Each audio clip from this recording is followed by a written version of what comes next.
আমি তো জমজম কূপের সন্ধান পাচ্ছি না, বালুতে ভরাট হয়ে গেছে, কোন জায়গায় জমজম কূপ আমি সন্ধান পাচ্ছি না, মেহেরবানি করে জমজম কূপের সন্ধানটা আমাকে দিয়ে দাও। ওই আগন্তুক বলল, আব্দুল মুত্তালিব বালু খনন করতেছেন আর হারিস মাথায় বহন করে করে বালুগুলো অপসারণ করতেছেন। দুজনে মিলে যখন কাজ করতেছেন, ঘেমে তারা অস্থির হয়ে যায়, আবার কিছুক্ষণ বিশ্রাম নেয়, আবার খনন করে। করতে করতে পড়ন্ত বিকালবেলা একটা পর্যায়ে গিয়ে তারা সন্ধান পেলেন, একটু একটু করে পানি বের হচ্ছে। হারিস ডাক দিয়ে বললেন, বাবা, আমাদের মনে হয় যেই জিনিসটার সন্ধান আমরা করতেছি, মনে হয় আরেকটু গভীরে গেলেই আমরা পুরোপুরি এই জমজম পেয়ে যাব। মক্কার লোকদের অবস্থা ছিল, তারা যখন কোনো আশ্চর্য জিনিস খুঁজে পেত, কোন নেয়ামত তারা যখন খুঁজে পেত, তাদের যখন কোনো বিজয় হতো, তারা জোরে কণ্ঠ ছেড়ে দিয়ে উচ্চ আওয়াজে আল্লাহু আকবার বলে ধ্বনি দিতেন। আর আমরা নারায়ে তাকবীর আল্লাহু আকবারকে জঙ্গির ভাষা বলি, জঙ্গির স্লোগান বলি, ঠিক কিনা?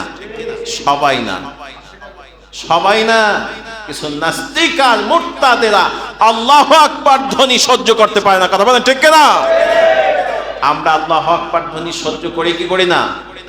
আমাদের ভালোবাসা, আমাদের হৃদয়, আমাদের স্পিরিট, আমাদের শক্তি হলো আল্লাহু আকবার, ঠিক কিনা? আমরা জোরে সরে একবার বলি আল্লাহু আকবার, লিল্লাহি তাকবীর। যখন হারিস আর আব্দুল মুত্তালিব কানের মধ্যে আঙ্গুল ঢোকা দিয়ে উচ্চ আওয়াজ দিয়ে বললেন আল্লাহু আকবার, এই আওয়াজ শুনে মক্কার সব লোক জড়ো হয়ে গেছে, কারণ এটা সাধারণ কোন আওয়াজ নয়, এটা খুশির আওয়াজ, কোন প্রাপ্তির আওয়াজ। যখন এই কথা বললেন আল্লাহু আকবার, সবার কানে কানে পৌঁছায় গেল কাছাকাছি। একজন আরেকজনকে সংবাদ দেয়, হারিস আর আব্দুল মুত্তালিব আল্লাহু আকবার ধ্বনি দিছে, মনে হয় তারা পানির ব্যবস্থা করতে পারছে, চলো চলো আমরা সবাই যাই। কোথায় সেই পানির ব্যবস্থা করলো? আমরাও এই শুভ কাজের অংশীদার হতে চাই। তারা সবাই দল বেঁধে চলে আসলো, এসে বলল অবজেকশন, নবী মুহাম্মদুর রাসূলুল্লাহ সাল্লাল্লাহু আলাইহি ওয়াসাল্লামকে আল্লাহ তাআলা এই উন্নত চরিত্রের বংশে এবং দামি মর্যাদাশীল বংশে আল্লাহ তাআলা নবীকে দান করেছেন। নবীর দাদা হলো আব্দুল মুত্তালিব। আব্দুল মুত্তালিব ছিলেন তৎকালীন সময়ের সবচেয়ে জ্ঞানী ব্যক্তি এবং মর্যাদা সম্পন্ন ব্যক্তি। আব্দুল মুত্তালিব মক্কার খাদিম ছিলেন, বাইতুল্লাহ খাদিম ছিলেন আব্দুল মুত্তালিব। তার দায়িত্বে ছিল হাজীদের পানি পান করানো, মক্কার সমস্ত জনগণের কাছে পানি পৌঁছে দেওয়ার দায়িত্ব তার কাছে ছিল, এবং হাজীদের আপ্যায়ন এবং নিরাপত্তার দায়িত্ব ছিল আব্দুল মুত্তালিবের কাছে।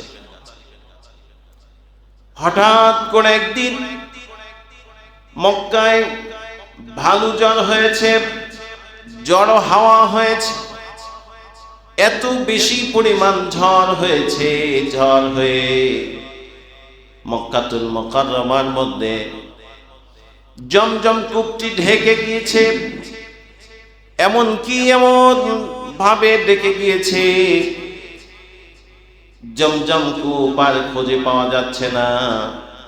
এক তো আরব দেশ, এক তো মরুভূমির দেশ, পানির উৎস ছিল জমজম কূপ আর মাত্র 2টি কূপ। এই 3টি কূপ দিয়ে গোটা মক্কা মদিনার মধ্যে, গোটা মক্কা এবং ইয়াসরিবের মধ্যে পানি দেওয়া হতো, গোটা মক্কা মদিনার মধ্যে পানি সরবরাহ করা হতো।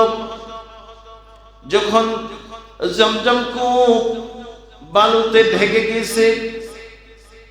মক্কার লোকেরা পানির অভাবে অতিষ্ঠ হয়ে গিয়েছে।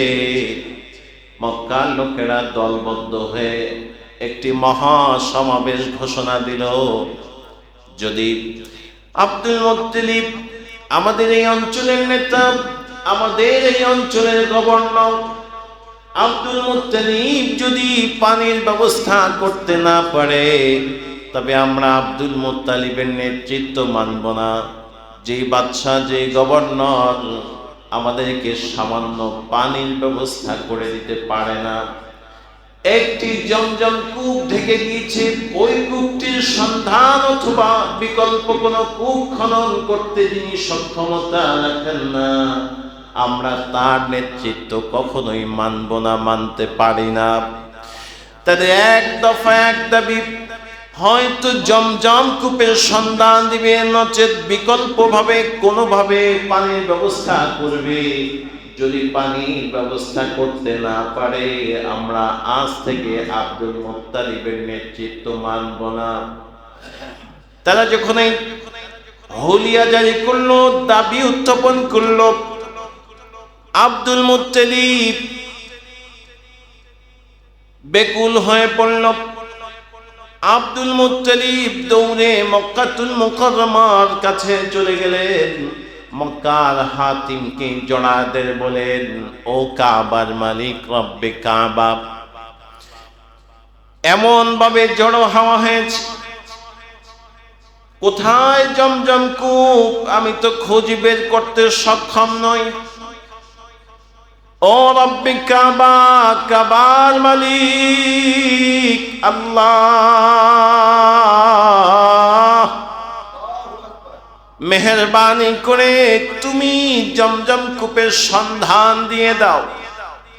যদি জমজম কূপের সন্ধান আমাকে দিয়ে দাও গো আল্লাহ, আর যদি আমাকে এক এক করে 10টি সন্তান দান করো, আমি মক্কার চত্বরে তোমার নামে আমার 10টি সন্তানের মধ্যে একটি সন্তান জমজম কূপ সন্ধানের উদ্দেশ্যে কোরবানি করে দিব।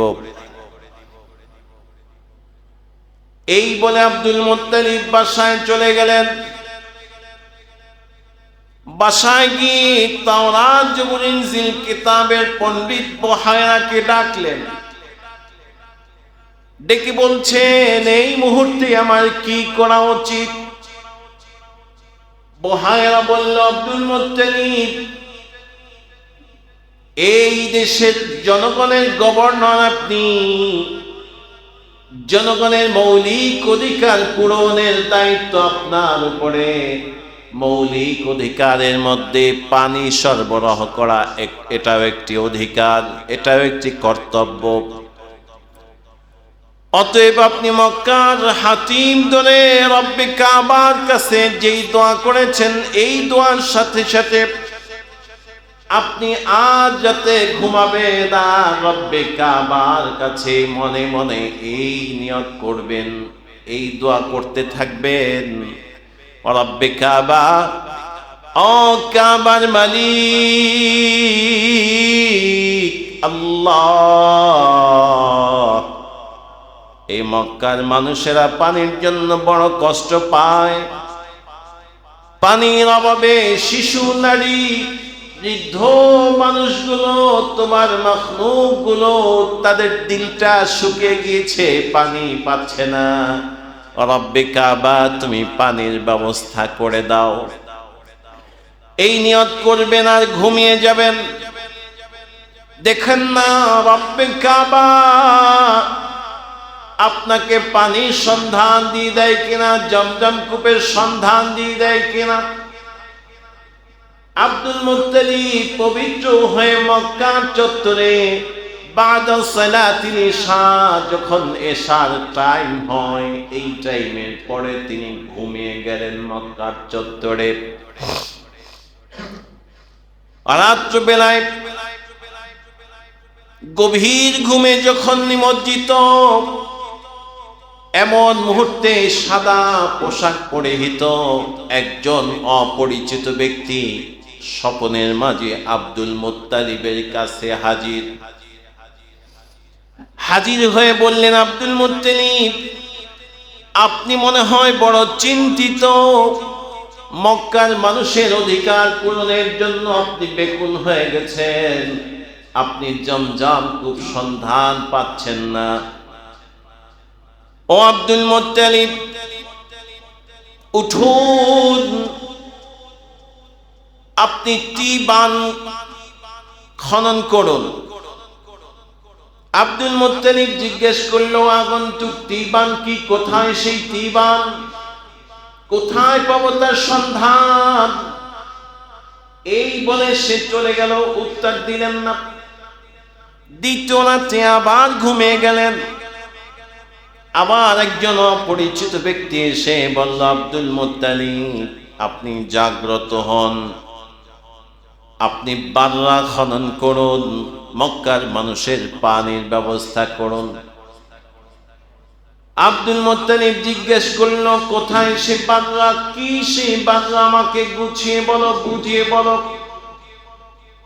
ওই আগন্তুক কোনো উত্তর না দিয়ে আবার প্রথম দিনের মতো চলে গেলেন। আব্দুল মুত্তালিবের দিলের মধ্যে বেকুলতা দিন দিন বাড়তেছে। কূপ খনন করার জন্য, বাররা খনন করার জন্য, তীপ খনন করার জন্য আদেশ করে, কোথায় সেই তীপ, কোথায় সেই বাররা বা সে জিনিস কি? এটা আমাকে বিস্তারিত বলা হচ্ছে না, কারণ কি? আব্দুল মুত্তালিব হাল ছাড়লেন না। তৃতীয় রাতে ওযু করে বাদা সালাতিল ইশা ঘুমিয়ে পড়লেন। তথা ঈশার সময় পার হওয়ার পরেই তিনি ঘুমিয়ে পড়লেন। ঈশার সময় হওয়ার পরেই তিনি ঘুমিয়ে পড়লেন। তৃতীয় রাতে নতুন আরেকজন অপরিচিত ব্যক্তি এসে বললেন, আব্দুল মুত্তালিব, আপনি মাদনুন খনন করেন। আব্দুল মুত্তালিব জিজ্ঞেস করলো, মাদনুন কি? কোথায় তার সন্ধান? আমাকে বুঝিয়ে বলো, সঠিক তথ্য আমাকে দান করো। ওই আগন্তুক কোনো উত্তর না দিয়ে চলে গেলেন। আব্দুল মুত্তালিবের দিলের মধ্যে চিন্তার বৃদ্ধি হলো। এক তো রাষ্ট্রের জনগণ আন্দোলন করতেছে, যদি পানির সন্ধান না করতে পারো, পানির ব্যবস্থা না করতে পারো, তোমার নেতৃত্ব মানব না। মক্কার মতো লিগিরিয়ান চলবে না, মক্কা থেকে তোমাকে তাড়িয়ে দেওয়া হবে, বিতাড়িত করা হবে। দ্বিতীয়ত, স্বপ্নে আমাকে আদেশ করা হয় খনন করার জন্য। কি খনন করব, কোথায় সেই জায়গা, আমাকে বিস্তারিত বলা হচ্ছে না। এই চিন্তায় তিনি তার কান্না বৃদ্ধি করে দিলেন। কান্দেন কার কাছে? আর জোরে বলেন, কান্দেন কার কাছে? আমরা যখন বিপদে পড়ি আমরা কাঁদবো কার কাছে? আব্দুল মুত্তালিব চতুর্থ রাতে ঘুমিয়ে পড়লেন। আজকে সুদর্শন একজন অপরিচিত ব্যক্তি এসে আব্দুল মুত্তালিবকে খোঁচা জাগালেন আর বললেন, আব্দুল মুত্তালিব, আপনি তো তিবা বাররা মাদনুন চিনেন না।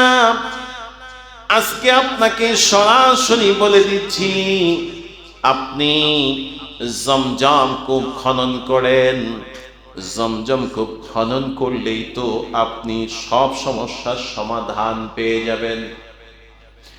আব্দুল মুত্তালিব জিজ্ঞেস করলো, কোথায় জমজম কূপ? আমি তো জমজম কূপের সন্ধান পাচ্ছি না, বালুতে ভরাট হয়ে গেছে। কোন জায়গায় জমজম কূপ? আমি সন্ধান পাচ্ছি না। মেহেরবানি করে জমজম কূপের সন্ধানটা আমাকে দিয়ে দাও। ওই আগন্তুক বলল, আব্দুল মুত্তালিব শুনুন, জমজম কূপ ওই জায়গায় যেই জায়গায় পিপিলিকারা যাতায়াত করে, যেই জায়গায় পশুর রক্ত প্রবাহিত হয় তথা কোরবানি দেওয়া হয়, এই জায়গায় বাদশাহ তুব্বা হাসান ইবনে তিবান ইবনে তুব্বা এই জায়গায় কাফেলা করতেন, উট বানতেন, দুম্বাগুলো বানতেন। আর জবেহ করে করে মানুষদেরকে খাবার খাওয়াতেন। বাদশাহ হাসান ইবনে তুবান ইবনে তুব্বা এই জায়গাটা স্বেচ্ছাতে থাকতো, যার কারণে পিপিলিকারা এই জায়গা থেকে যাতায়াত করত।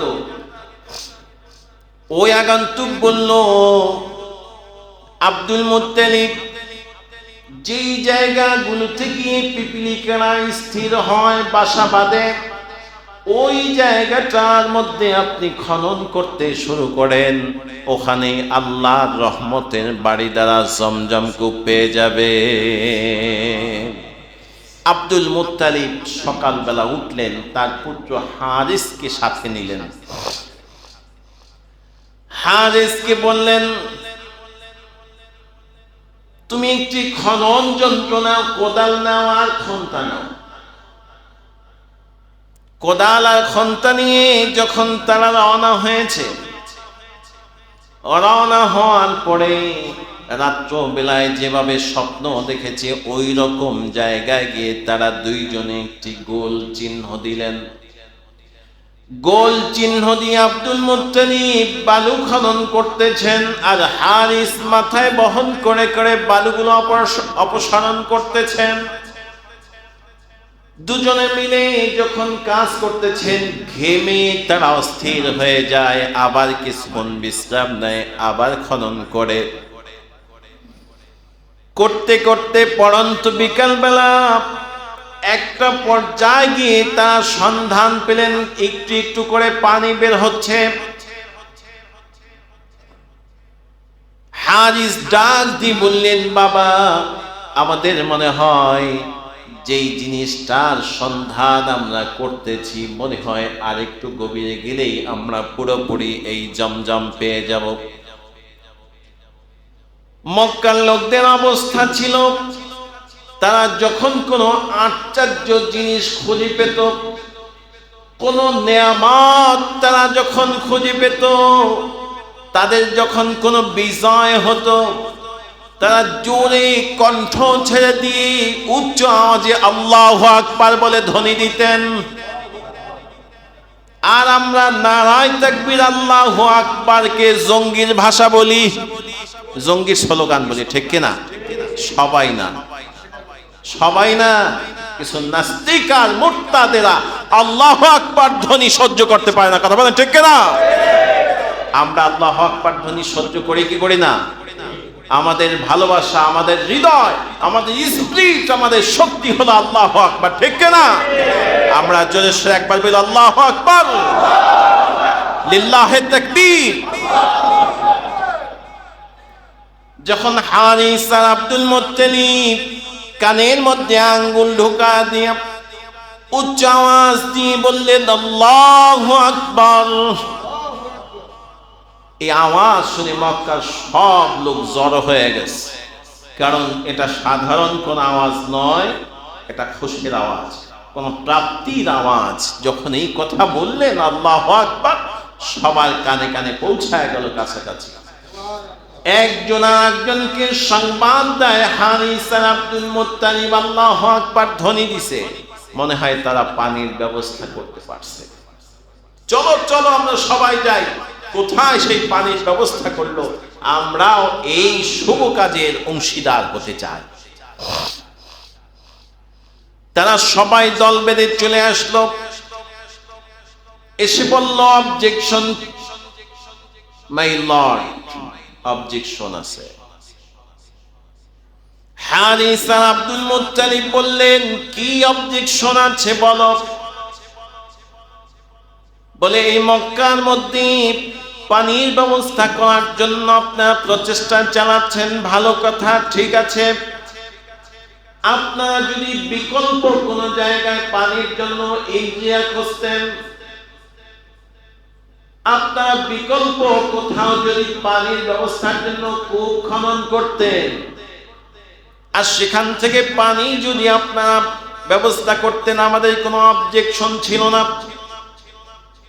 যেহেতু আমাদের মন মগজ বলে আপনারা এত সহজে অল্প খনন করে যে কূপের সন্ধান পেতে যাচ্ছেন, এটা সাধারণ কোনো কূপ নয়, এটা ইসমাঈল আলাইহিস সালামের পদ আঘাতে যে কূপ সৃষ্টি হয়েছিল, জমজম কূপের যে আবির্ভাব হয়েছিল, সৃষ্টি হয়েছিল, আমাদের মনে হয় এটা সেই জমজম কূপ। এই বরকতপূর্ণ কূপ খননের দায়িত্ব আপনারা একাকে দিতে পারি না, কারণ এটা ঐতিহাসিক একটা কূপ, এটা বরকতপূর্ণ কূপ, মর্যাদা সম্পন্ন কূপ। এই কূপ খননের অংশীদার আমরা সকলেই হব। আপনাকে একা মর্যাদাশীল হবেন তা হতে দেব? বেজাল বাজছে না কমছে? এতদিন ছিল কি পানির ব্যবস্থা করেন, না হলে আপনাকে মক্কা থেকে তাড়িয়ে দেওয়া হবে। এখন পানির সন্ধান যখন পেল, তারা বলল না, আপনাকে এই মর্যাদা একা বহন করবেন তা হতে দিব না, আমরা সবাই মিলে কূপ খনন করব। তারা আন্দোলন করল, আমরা সকলে মিলে কূপ খনন করব। আব্দুল মুত্তালিব আর হারিস দুজনে বেঁকে বসলেন, স্বপ্নে তো আমাদেরকে দেখানো হয়েছে, তোমাদেরকে দেখানো হয় নাই, আমরা খনন করব। মক্কার লোকেরা বলে আমরা সকলে মিলে খনন করব। আব্দুল মুত্তালিব আর হারিস বলে আমরা খনন করব। দুই গ্রুপ যখন স্ট্রং দাবিতে মারামারি হওয়ার পালা, এই মুহূর্তে একজন ভদ্র মানুষ এসে বললেন, তোমরা একটু থামো, যেহেতু কূপ হলো জমজম কূপ, বরকতপূর্ণ কূপ, এই কূপের মর্যাদা কি তোমরা জানো? বললেন না, আপনি একটু বর্ণনা করেন এই কূপের মর্যাদা কি। তিনি বললেন, এই কূপ হলো একটি বরকতপূর্ণ কূপ, আল্লাহর দান। দ্বিতীয় নাম্বার, এই কূপের পানি কিয়ামত পর্যন্ত ফুরাবে না।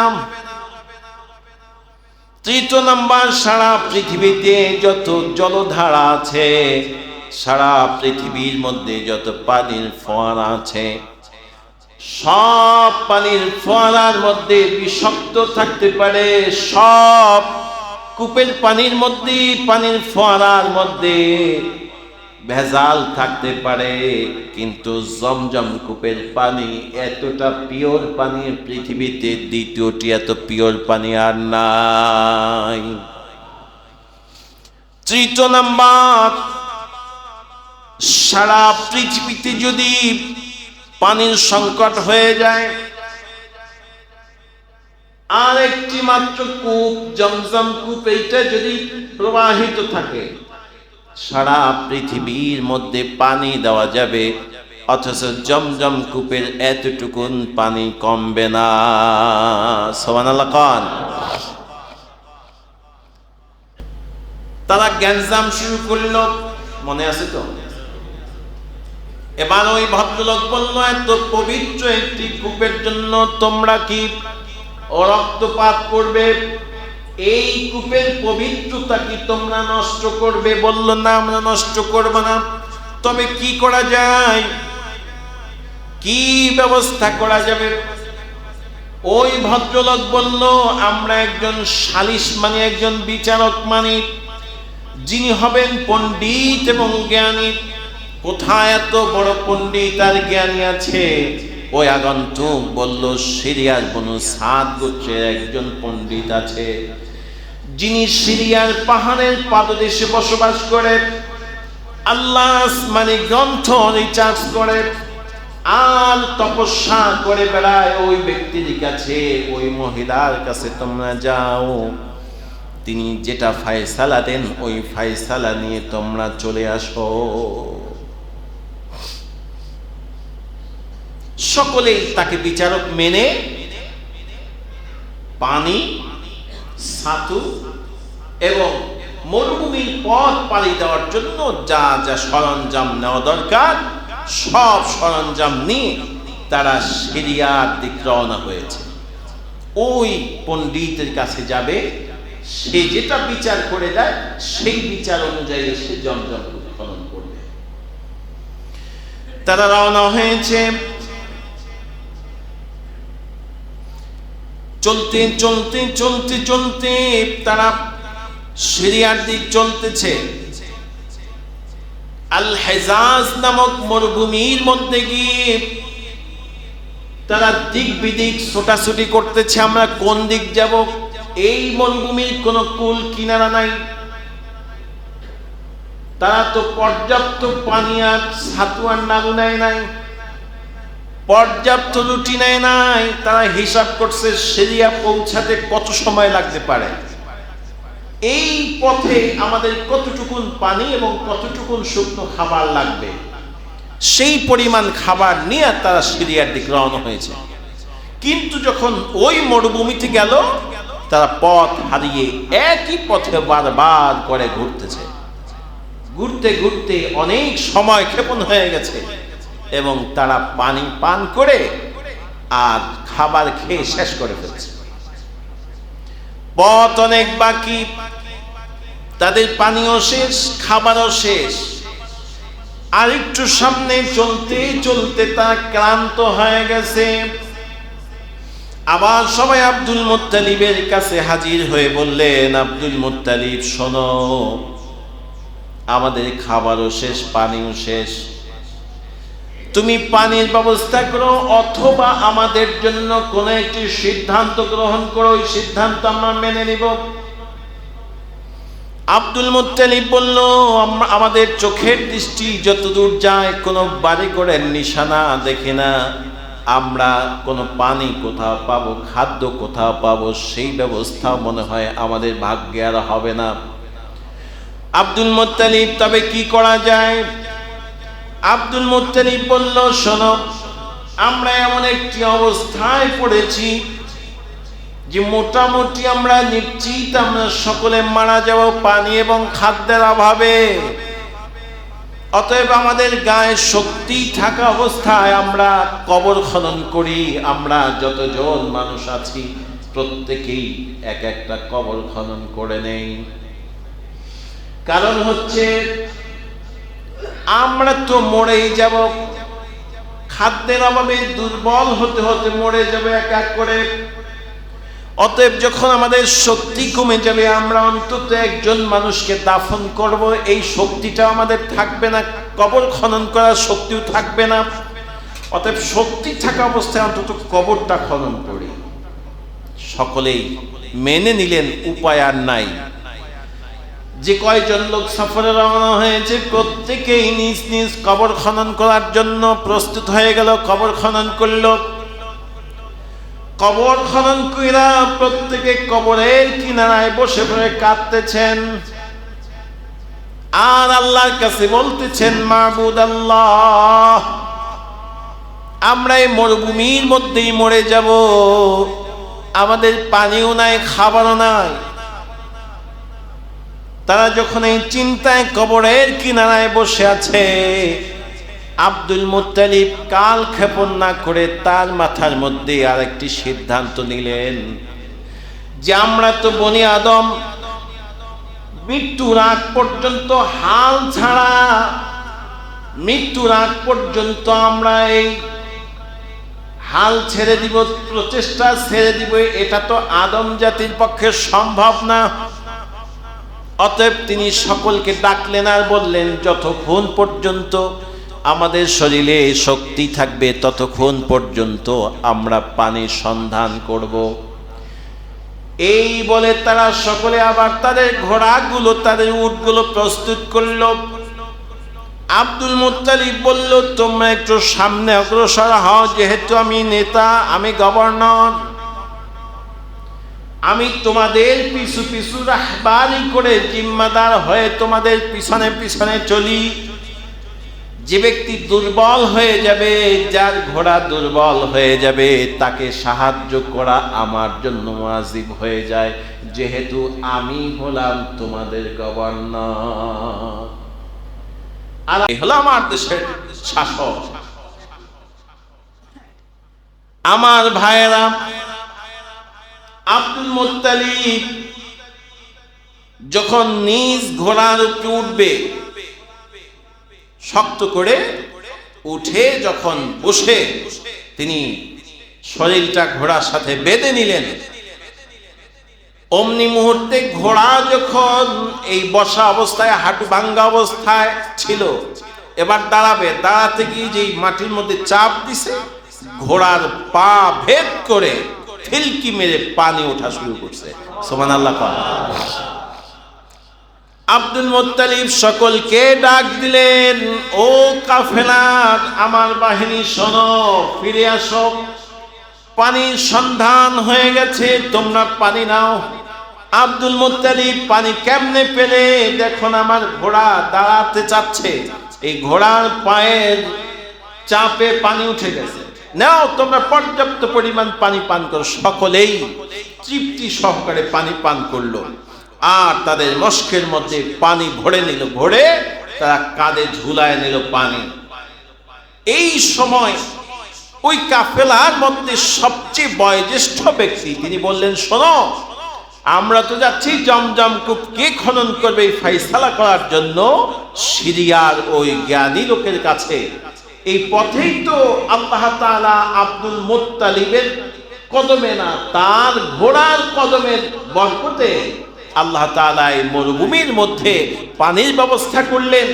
যেই সময় আমরা কবর খনন করে কবরের কিনারায় বসে মৃত্যুর প্রহর গুনছিলাম, আমাদের নিশ্চিত মৃত্যু থেকে আমরা আব্দুল মুত্তালিবের মাধ্যমে পানির সন্ধান পেলাম, আমাদের আর সিরিয়ায় যাওয়া লাগবে না। চলো, আমরা সিদ্ধান্ত গ্রহণ করলাম আব্দুল মুত্তালিবই এই জমজম কূপ খনন করবে, আমাদের ফায়সালা হয়ে গেছে। তারা সিদ্ধান্ত নিয়ে আব্দুল মুত্তালিবকে বলল, আর না, আমরা সিরিয়ার দিক যাব না, চলেন চলেন আমরা মক্কার দিক ফিরে যাই। আব্দুল মুত্তালিব মক্কার দিকে ফিরে গেলেন এবং জমজম কূপ খনন করলেন। আব্দুল মুত্তালিব জমজম কূপ খনন করে জমজম কূপের পাদদেশে দাঁড়িয়ে জনগণের উদ্দেশ্যে একটি ভাষণ দিলেন। এই ভাষণের আলোচনা ওয়াজ আজকে আর করব না, আগামী জুমায় ইনশাআল্লাহ। আগামী জুমায় আসবেন। জমজম কূপ কেন্দ্রিক অত্যন্ত গুরুত্বপূর্ণ আলোচনা আগামী জুমায় এখান থেকেই শুরু হবে। আল্লাহ তাআলা আমাদেরকে শোনার এবং বোঝার তৌফিক দান করেন।